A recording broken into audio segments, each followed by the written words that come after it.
Hello everyone and welcome to another episode of the Unplugged Woodworkers podcast. So I'm back in the van. I've not long been home. I got back home yesterday. My work schedule's been a little bit all over, a week here, a week there. I think I'm going back to normal now, so hopefully I should be a little bit more consistent with these videos, hopefully. So what have I been up to? As I said, I've just got home. Before I went away, I kind of got this done. I hope you can see it in the video. You should be able to see it in the video. I'll stick a photo of it up here. So that was just like bedding board that was kind of some ply, and I glued some tongue and groove cladding onto it, just a thin 8mm tongue and groove cladding. So this was just to make things a little bit stronger. And obviously it looks cool. Ironically, I'm taking it down and I'm going to do away with it, because back here, if you can see that on the camera, back here, it's actually it's taking a lot of like room up, a lot of headspace. I've also decided that I'm not going to be sleeping up here anymore because it's just so small. Even me, I'm only a little guy, and it's so small to get up there. So I'm going to kind of sleep down here.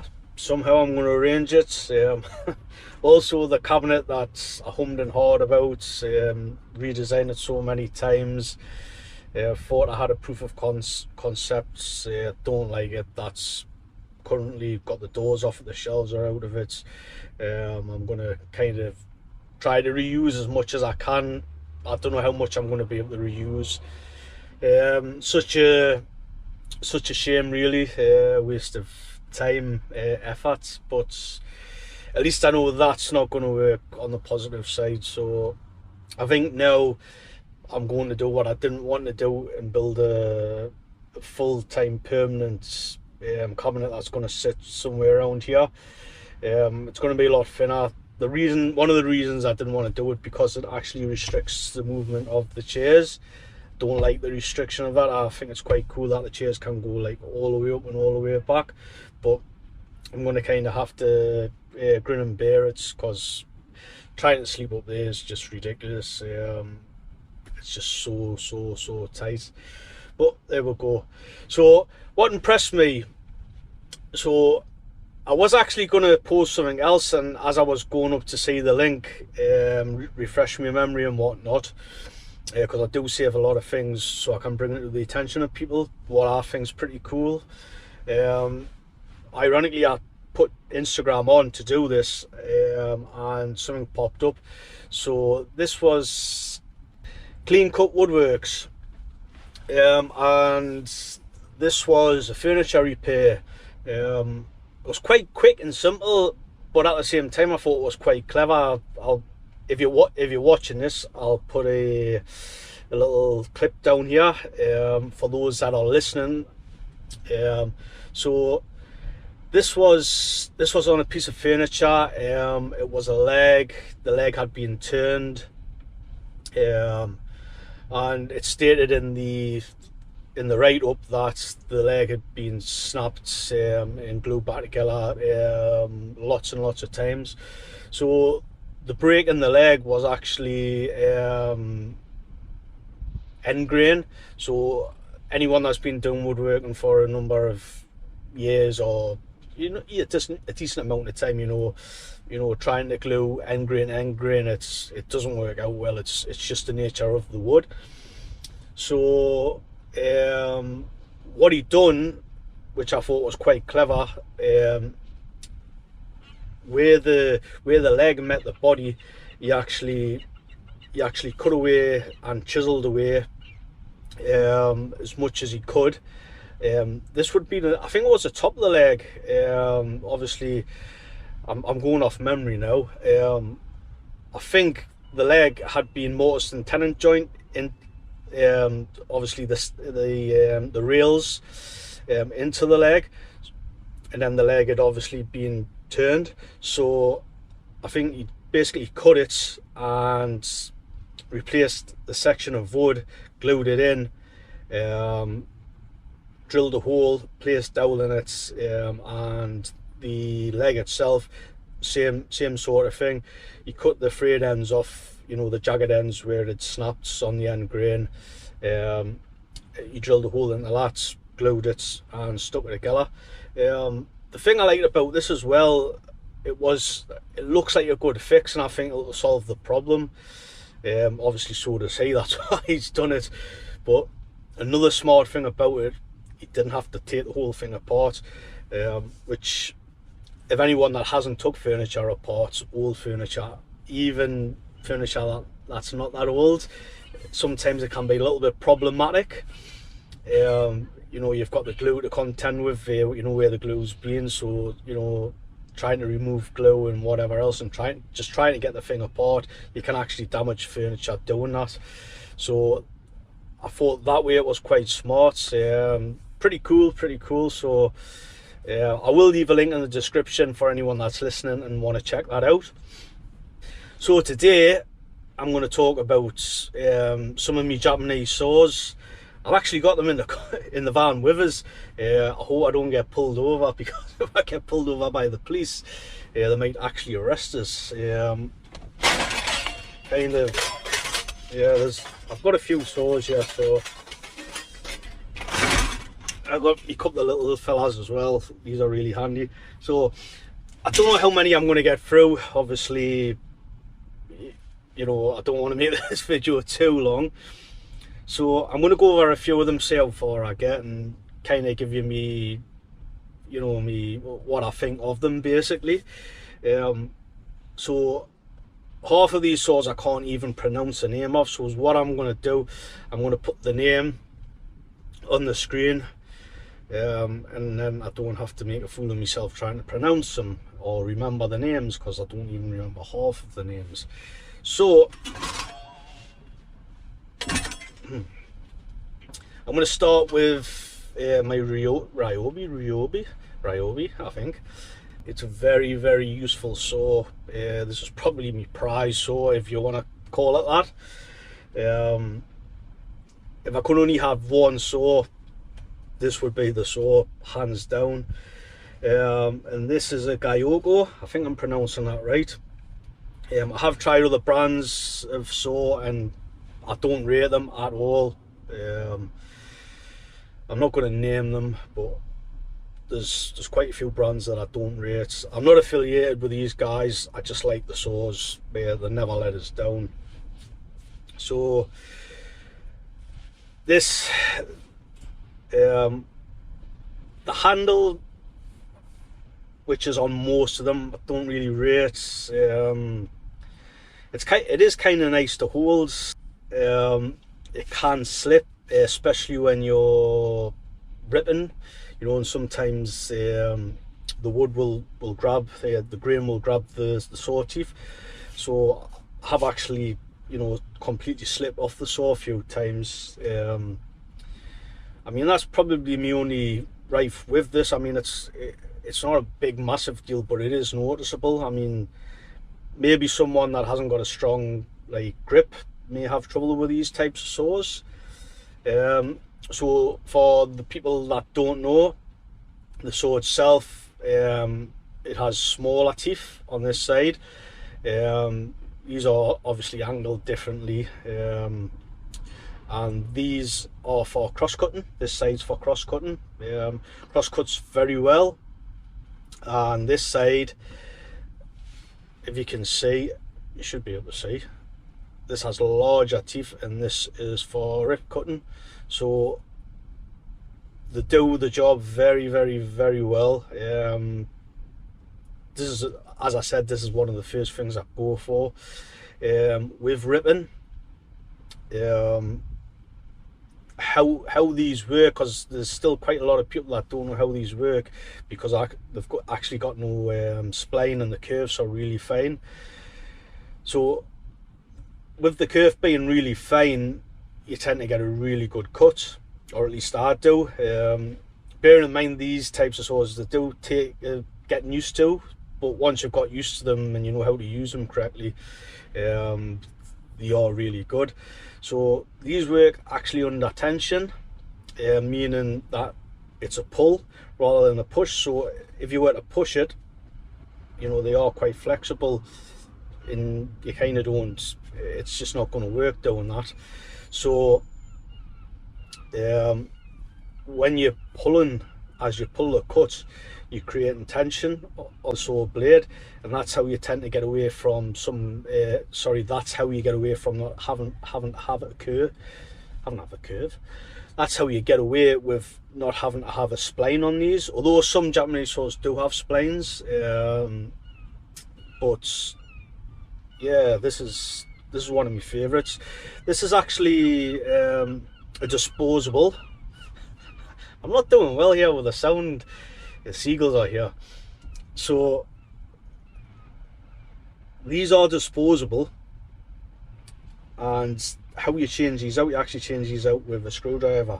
I should have brought a screwdriver. I haven't got a screwdriver, because I should have brought one just to show you how quick these change out.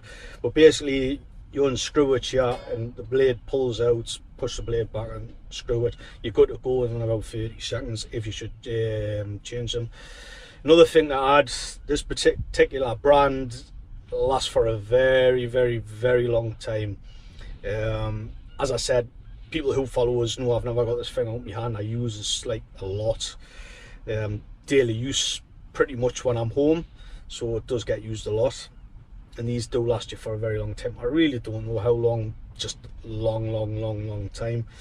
I think anyone that's kind of like going in between woodworking, meaning like between like power tools and hand tools, maybe like a bit of a hybrid woodworker, this is going to last like you might even get like 2 years out of one of these like saws, like quite easily. I mean, the likes of myself, when I'm kind of using this like in place of like a circular saw, if you will, I want to say about 6 months maybe. It kind of depends how parky I get. It also depends on the type of wood I'm using.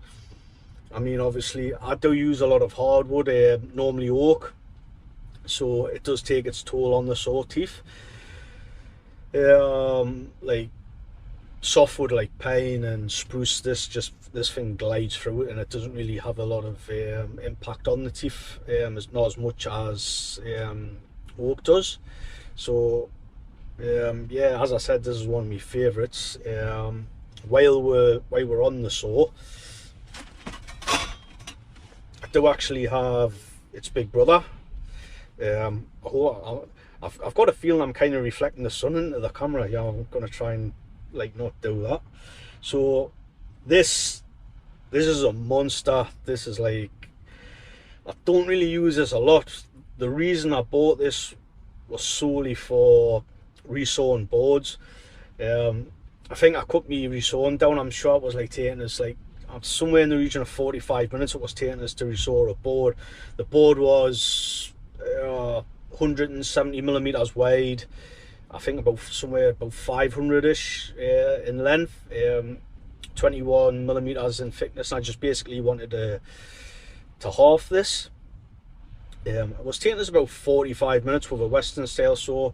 So I've done a little bit of research, come across this, bought it, and I'm pretty sure I knocked it down to about 15 minutes. I was like wow.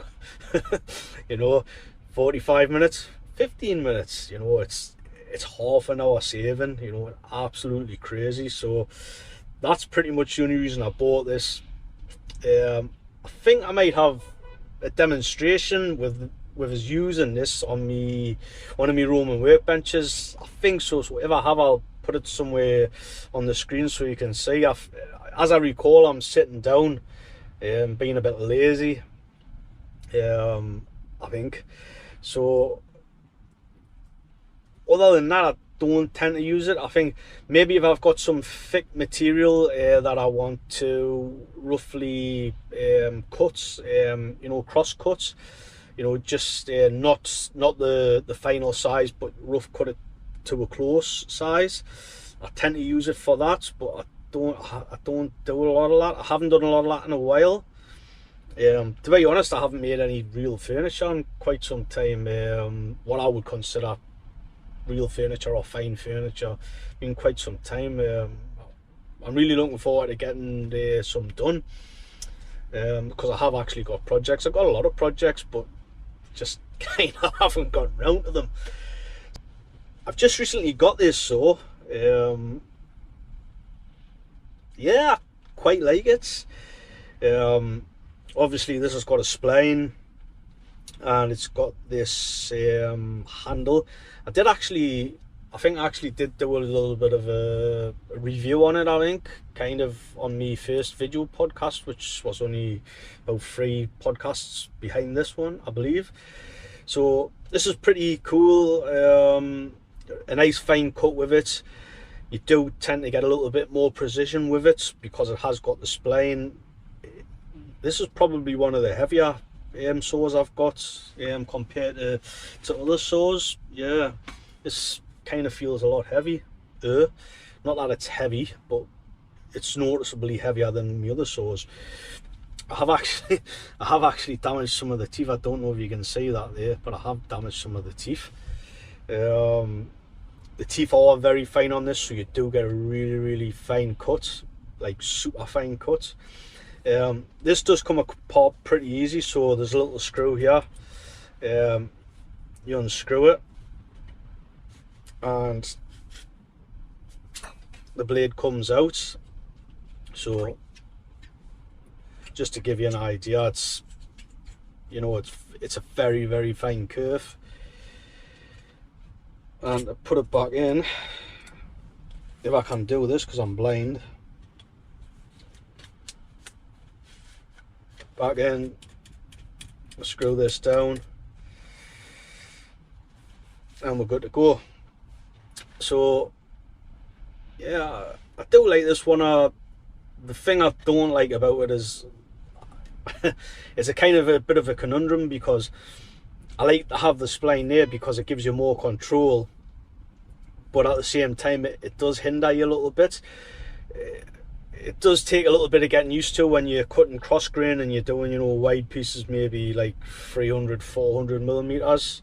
Obviously with a Ryobi saw, obviously the angle can be more like this, more like 45 degrees type of thing once you get going, whereas this might be only, you know, maybe 20 degrees, obviously because you've got the spline, so you can't, you know, you can't really go in like that. You may be able to do it as you start, but obviously once you start getting into the cut, you've got to drop the angle quite a lot. So when I bought this, this was kind of sold or described like its uses as maybe like a bit like a carcass saw. You know, you could use this for cutting housing. I haven't used it for cutting housing. I may do in the future. I do plan on to keep using this. Another thing that I think this is kind of good at would be for cutting shoulders on joints, which I haven't really done a lot with this. I think I may have cut 1 or 2, but nothing extensively. So, you know, I may need to do a little, well, I do need to do some more testing to actually clarify that. So while we're on the subject of shoulders, I have started using this little guy. So this is actually a flush saw. As you can see, it's very flexible. I get a really nice like thin cut with this, a thin curve with this.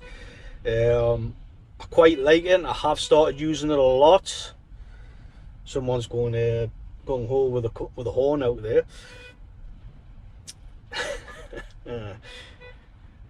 So I'm having a great deal of success cutting the shoulders with this saw rather. The only problem is it does tend to get, it's so thin and the cut's so fine, it does tend to get cut. It does tend to get stuck. So as I'm pulling and when I go to push it back, it gets jammed, and with it being so flexible, as you can see, you know, it can cause us problems. So a lot of the time when I'm cutting my shoulders, I've got to actually pull it lift it and put it back in the curve. I've got to do that a few times, sometimes, not all of the time, but sometimes. I might look into it and try and get like another one of these saws that is actually like a little bit, the gauge is a little bit thicker of the blade itself. Yeah, I'll have to see if I can get something like that, but I do like this one. There is actually some teeth missing at the front. It has got glue on it, a little bit of rust on it now. I have had this for quite some time and it is quite sharp. It cut us not so long ago, so it is still quite sharp. So this is me dovetail saw. I absolutely love this dovetail saw. Highly recommended for cutting dovetails. It's not the be all end all, but if I only had one choice for dovetails, one saw, this would be the saw. The teeth are super fine on this. It does a really good job. This is pretty much the same sort of concept of how the blade goes on, only with this one the actual spline comes off this. On this saw the spline doesn't come out, the spline's actually fixed. This one, the actual spline and the blade kind of comes out, so putting it back together, same sort of thing. You've got to line this up, the blade up there, the little hole here, back in, and we're good to go. So I've had this, or at least the handle, for quite some time, maybe a couple of years now. This is only the second blade. The reason I did actually change the blade for it wasn't because it was blunt, it was because the blade got damaged. So these blades are actually so fine, and if you don't know what you're doing or you use the saw incorrectly, like the person that was using this incorrectly, she did actually snap my blade. She said she was going to buy us another one, but she didn't actually buy us another one. She still owes us for that. Not that I'm going to get that back somehow, I don't think. But yeah, you have, these are pretty delicate, so you have got to be careful. You've like got to know how to use them. So that was the only reason that I bought the new blade. I dare say I'd probably still be able to have the same blade in, still be using it. This has cut many dovetails, this one, and it's still, it's still pretty sharp. So yeah, highly recommended these. Same again, this is Gyoko. I'll always have one of these saws, 110%. Excellent, really good. One thing I will say about this is the curve is so fine, you know, so it's so good that I do actually struggle getting my my coping saw. So when I remove the material, when I cut the tails and the section in the middle, I have actually, well, this is how I do it. I remove the material with my coping saw.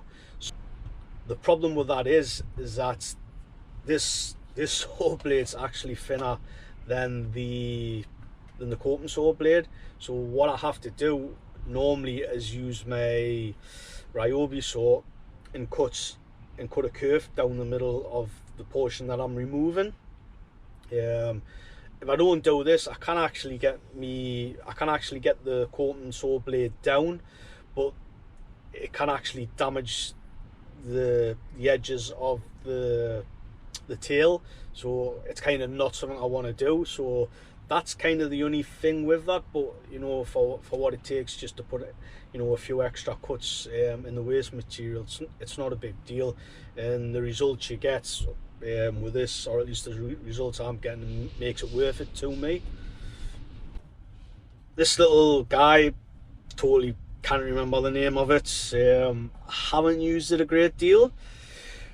It's still extremely sharp. You can feel those teeth. This isn't a reusable saw. I don't know if you'll be able to sharpen this possibly could, although I don't know if I'd have a go at resharpening the crosscut section. Those teeth are like super tight together. The way I've used this, I've kind of used this like as kind of a plunge saw. So rather than drill a hole, get a saw in, a fine saw, cut it a little bit and then swap saw to maybe my Ryobi. This is kind of, you would kind of, or how I've used it at least, I've clamped a piece of wood onto the wood I'm going to cut, basically put it against and just started cutting and cutting and cutting until you actually go through the piece of wood, and then pick up another saw. It can take a little while to do this, but the results are really, really good. Obviously, there is other uses for this. You can do housing joints with this. That's something I have done, I think. Although I do tend to just use my chisel to do housing joints, but I have done one with this. It's all right. Again, that's like a little bit of preference. This was a little bit hard to get my hands on. From what I've read, other people have struggled to get their hands on it. I can't quite remember where I got this from, but I don't even know the make of it. It hasn't got no writing on it, no prints on it. But yeah, these are handy. I'll always have this guy around. Probably will replace it if I kind of get it sharpened, or kind of sharpen it myself, most likely. This is a pruning saw, a damaged pruning saw. If you can see, I actually damaged it. I snapped the end off it, so I kind of just filed that down, you know, so it doesn't, you know, it hasn't got no sharp edges here. So kind of a bit like a knife, if you will, like a pocket knife sort of thing. But this is sold as a pruning saw. The reason I bought it was for use of kind of like a hole saw, if you will. It's coming very, very, very handy. Really like it. I personally think this is a lot better than the Western style of a key hole saw, 110%. Really abused this. Used it for like a lot of things. Used it from everything from, you know, starting off cuts in like boards. You know, if I'm cutting out the center of a board, a square in the center of a board. I've cut internal circles with this.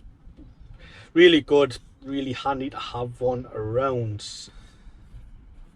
So this is one of the first saws I got. I think I got like, was it 3 saws? I think I may have got like 3 saws when I first started messing around with Japanese saws. There was this saw, there was a Ryobi saw, and I can't remember the other saw, but I think there was about 3 saws. Or I can actually. It was the flush saw, the little flush saw I showed before. So those were the 3 I started with. This kind of was okay. I think this was sold as like, obviously it's a cross-cut saw. You can tell by the teeth. Teeth are quite fine. This isn't greatly sharp. I don't know if this is maybe the second blade in it. I don't tend to use this a lot. The curve is thicker in this one, so it's not as flexible as the other ones, which can be good and it can be bad depending on what you're using it for. It has got a slight spline to it. Not a great one, but this does obviously add a little bit more control when you're using it. This does very well on ply. It cuts through ply like quite quickly with precision. I actually use this to make my shed. I'll try and get a picture up somewhere on the screen. The shed was like constructed with construction lumber, just basic spruce, like 2x4s, and all the sheet material was OBS, and this done everything. On the roof sections, they were constructed with lap joints, so all the lap joints were cut with this guy as well. So it done very well with with that. Obviously, I don't really think this is very well suited for fine furniture, but that's just my opinion. So this does come apart the same as some of the other saws. There's a little thumb screw here. You unscrew it, obviously change the blade out. These types of saws can be actually quite good for storage. The ones that screw apart. There's actually my dovetail saw. In my little caddy, what I use, I actually normally have me dovetail saw in there, but it's actually dismantled, so the blade's actually just shoved like kind of in between the joints of where the caddy comes together, and the handle just fits into a hole. So it is quite handy with things like that for storage. I think there is actually, this particular saw, there is a folding version of this. I kind of did fancy it and didn't fancy it. I may get one in the future just to kind of try it out. May not, I don't know. I'll have to see about that, but it would be pretty cool to try it out. This is the last saw for today. Again, I haven't a clue what this saw is called. I'll try and put a name up. I'm not actually sure if I'll be able to find a name for this, but I will try. When I bought this saw was kind of it was kind of sold as excelling on diagonal cuts, because that's the kind of the age-old thing, isn't it? A diagonal cut. Do you use a cross saw? Do you use a rip saw? Both of them will work, but they kind of don't. The rip saw will kind of like give you still a bit of a raggedy cut, and the cross cut saw will just take a little bit longer. It's a funny angle, 45 degrees to cut, but this did excel well with it. However, I didn't rate the steel that's been used. I thought the teeth were quite brittle. They were constantly bending. Yeah, I didn't get on with this saw. When I first bought it, I thought, yeah, it's pretty cool. And when I started using it, you know, I'd used it a handful of times and it kind of lost its appeal. It was it's a shame because, you know, I thought initially buying it, I thought it was going to be a good saw. I don't think I'd get one from this particular maker. I'm not going to name the maker. Maybe you can see the writing there, but I didn't rate it. I think perhaps if I could get a Gyoko one of these, I probably would do. I think this one, I bought from Axminster. They've got numerous saws. This was just the one I picked up there. They've got numerous brands. It was just unfortunate I picked this one up. I think because it was cheap. I think it was about £20, maybe £19, something like that. And I thought, why not? That's always a problem with me when I go to these types of places, you know, that are selling tools. I don't need the tool per se, you know, but I feel like I should be walking away with some kind of tool, especially if I've got the money available to us. Okay, so for anyone that's interested, and by the way, I'm not affiliated at all with Workshop Heaven, but I did get all of these from Workshop Heaven. As I said, I'm not affiliated with them. The reason I go there, I think they're reasonably priced, never had any issues with them, always had a good experience. So the saws I did get from there is the little prune saw, my Ryobi, of course, my whatever this saw's called, the one crosscut saw with a spline. I'm really sorry by the way, for those that are listening. I'm really sorry. It's I physically can't pronounce half of these. I'm not really very good at pronouncing the Japanese words, so unfortunately it's, you know, this may not be making a lot of sense to you unless you're watching it, but it is available on YouTube if you do want to watch it. Also got my dovetailing saw from Workshop Heaven. Highly recommended this saw.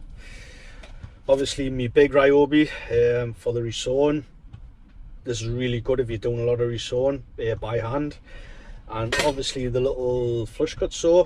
I've had this for a really long time. A little bit kicked about, but yeah. So all of them are from Workshop Heaven. The other saws, as I said, this one I struggled to get. I can't remember where I got it from. Axminster, as I said, and tell a lie, this one I did actually get from Workshop Heaven as well. So yeah, Workshop Heaven's pretty good for most hand tools. They're pretty good for Japanese saws as well. Last I looked, they did have quite a lot of kanas in the Japanese planes, so if you haven't, it might be worth you checking them out. I think that's pretty much for it today. If there's anything you want us to talk about, leave a comment, let us know, and obviously, you know, maybe I can do a podcast on that. Until the next time, I shall speak to you guys and see you guys later.